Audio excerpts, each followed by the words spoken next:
Hi, welcome to the Art and History Museum's Maitland. My name is Randall, I'm the Director of Experiences, and today I'm going to take you on a tour of the exotic realms of Jules André Smith. Jules André Smith, the founder of what he called the Research Studio in Maitland, Florida in 1937, said art is based in fact, but made in fantasy. The collection of works represents moments throughout Jules André Smith's life when his mind focused on the exotic or fantastic. The campus of the Maitland Art Center has more than 2,500 original decorative architectural works, either created by or directly supervised by Art Center founder Jules André Smith. The Art Center is also home to the largest collection of his works, including paintings, watercolors, sketches, sculptures, concrete reliefs, theater set designs, and architectural drawings. André began designing the center in 1935, and then it opened in the winter of 37-38. Several expansions were completed by 1942. In 1938, André welcomed the first group of artists in residence, known as Bach Fellows, in reference to Mary Curtis Bach, who was the underwriter of the project. A small booklet André handed to each artist upon their arrival reads, "Welcome to Espero. Espero is the name we have given the small wall-protected enclosure, which for the next 4 months will be your residence and workplace." André's guest artists were encouraged to throw away this winter in an extravagant outlay of adventuresome experimentation. Here in Espero, the sky is the limit in all efforts toward art expression. Espero is the Spanish word for hope. André depicted gods and figures from a variety of religions and cultures, often presented next to one another, in some cases even carved back to back on the same tile. There is no one theme to the campus. There are certainly areas such as the chapel that are Christian and rooms with a distinctly Mayan influence. But a visitor can also find classic Chinese figures and murals. André was born in Hong Kong. When asked about the influences for the Art Center, André himself stated, "Many people have commented about the Mayan or Aztec character of these decorations. I have never studied Mayan architecture or art, and there are no conscious effort on my part to display these influences. Rather, these things came to mind unconsciously as complete, natural expressions. Perhaps a Mayan or Aztec influence is present, but it must have come from something which impressed itself upon me quite casually. In fact, the most clearly Mayan piece, the Mayan mural in the recreation courtyard across the street, was designed and built not by André himself, but by guest artist John Hawkins during the summer of 1941, when André was summering in Connecticut.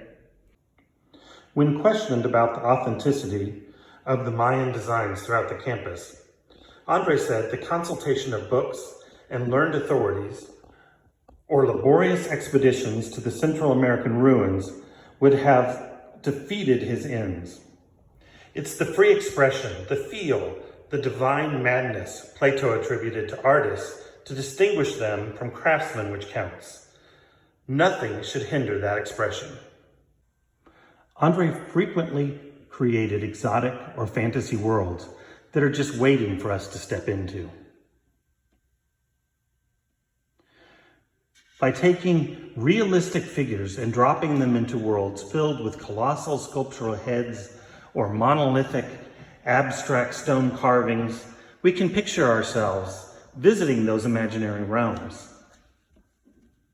If he created the Research Studio as a place to foster the artistic experimentation of others, then André seemed determined to lead by example.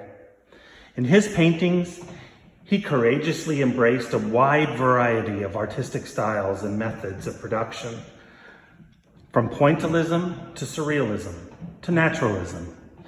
It was André's aim to create a visually lush setting that would serve as the point of departure into the far-reaching realms of one's imagination. Many of his paintings share a common themes, with the murals and architectural ornamentation that exist around the campus.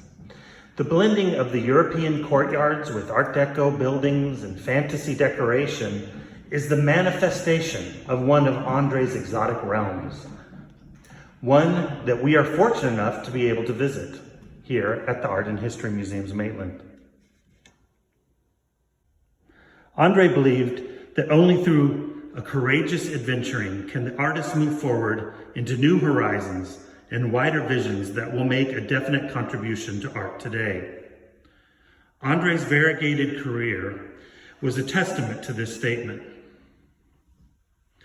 He was trained as an architect, became well known for his skills as an etcher. He documented World War I in drawings, watercolors, and etchings. He wrote a book about scenic design, developed his skills in multiple styles of painting. He made paper and cement sculptures, then designed and embellished an entire artist compound. It seems as though André would work in whatever medium he fancied that day, or perhaps even that moment. Most of his work is undated and untitled.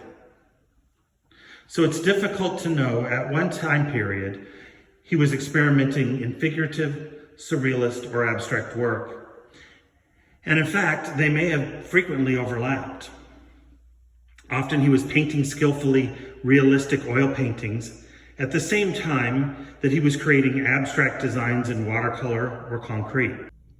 Much of the architectural ornamentation of the Art Center was created by André Smith by carving into wet concrete. In 1940, he described the process to American Artist magazine.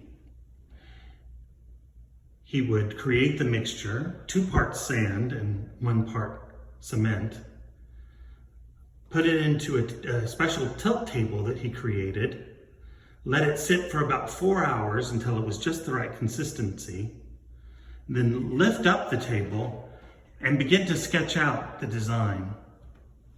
He would then use various tools, including a grapefruit knife, to remove the excess material and create the relief that would become the decoration of the Art Center. One of the highlights of the Art Center is the Chaplain Courtyard. The cross at the back of the chapel was designed by André through a series of sketches. And then he created this template so that he would know exactly how he wanted to sculpt the piece. Although some artistic license was taken during the actual sculpting, this gives a great example of the thought process and how to plan out such a courageous undertaking, considering all the positive and negative spaces and the relief sculpting that would be needed to create this 12-foot tall cross. This sketchbook shows us some of the concepts that he had for the different architectural ornamentation that appears throughout the chapel.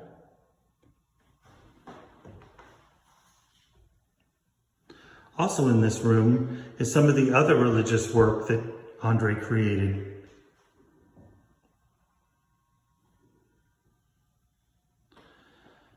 This is a particularly interesting piece. It shows clearly a very important religious person sitting on a throne, but yet he seems to be in consultation with many other what appear to be pagan gods. This is a great representation of kind of how André saw religion. There were multiple sides of everything. Most of the work that you've seen today is from the collection of the Art and History Museum's Maitland. This piece was loaned to us by Kevin Miller and Hal Stringer, and we really appreciate them participating in this exhibition.